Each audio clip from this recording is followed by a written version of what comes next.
सूरत कल को किसने यानी हकीकी आज़ादी देखनी है, एक ना एक दिन तो उठना है इस कौम ने।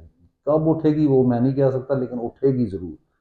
तो आपने कुछ पॉइंट्स हैं जो मद्देनज़र रखने, अगर उसमें अमल ना किया तो ये वो बेगैरत लोग हैं, कुछ अरसे के बाद ये वो फिर सार उठाएंगे, फिर ये आपकी चलती हुई हुकूमत गिरा देंगे और आप देखेंगे कि अब क्या किया जाए। तो इसलिए नंबर वन, जितने एजाज़ात हैं सब वापस किए जाए। यानी इन हुकूमतों के दौरान ये जो तमाम मिलिट्री बैक्ड या मिलिट्री फ्रंट के तौर पे जो हुकूमतें चली हैं, इन सब में जो जो यानी बाकी चीज़ें तो बाद की बात है, जो एजाज़ दिए गए उसमें हत्ता के कोई भी बड़े से बड़ा तमगा, कोई एजाज़ किसी को दिया गया है उसको वापस लिया जाए। क्योंकि अगर वो एजाज़ात वापस ना लिए गए तो कैसे आप कहेंगे कि जनाब एक गलत हुकूमत जो है